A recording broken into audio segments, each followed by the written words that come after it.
Tersangka penculikan dan pembunuhan bocah 11 tahun MFS alias Dewa, AD dan MF menjalani tes psikologi di ruang Satuan Reserse Kriminal Polrestabes Makassar.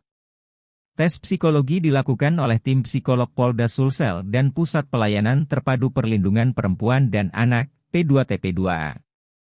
Hasilnya akan keluar beberapa hari ke depan dan akan disampaikan ke penyidik.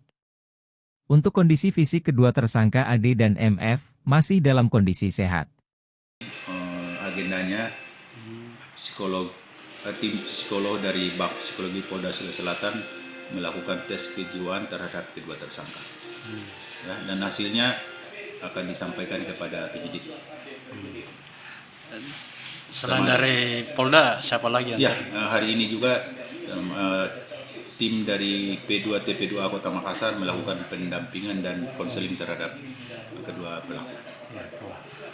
Untuk hasil tes psikologinya kapan kira-kira? Itu akan disampaikan setelah ada kesimpulan dari ahli dan psikologi. Pemeriksaan tes psikologi ini berlangsung di mana? Itu di ruangan Satreskrim, di ruangan Kasatreskrim dan sekitar 3 jam ya. 3 jam, berlangsung 3 jam. Selain itu apa lagi rencana dari kepolisian? Selanjutnya ini tim penyidik melakukan berkas karena kita tahu bahwa penahanan terhadap tersangka di bawah umur hanya 7 hari dan bisa diperpanjang paling lama 8 hari. Ini dipercepat jangan sampai masa penahanan belum selesai sedangkan berkasnya belum selesai. Berarti ini dikebut ya, untuk penyelesaian berkas perkaranya juga. Dan tahanan anak itu kan dipisahkan dari tahanan dewasa ada tempat khusus untuk penahanan.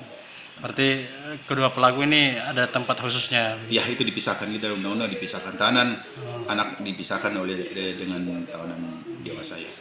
Untuk secara umum kondisi dari dua pelaku ini seperti apa setelah ditangkap? Ya, kondisi secara fisik kedua pelaku tetap dalam keadaan sehat karena kita jaga kesehatan, kita konsultasi dengan tim kesehatan ya, tim medis. Kita ini masih anak jangan sampai. AD dan MF ditetapkan tersangka pembunuhan berencana terhadap Dewa.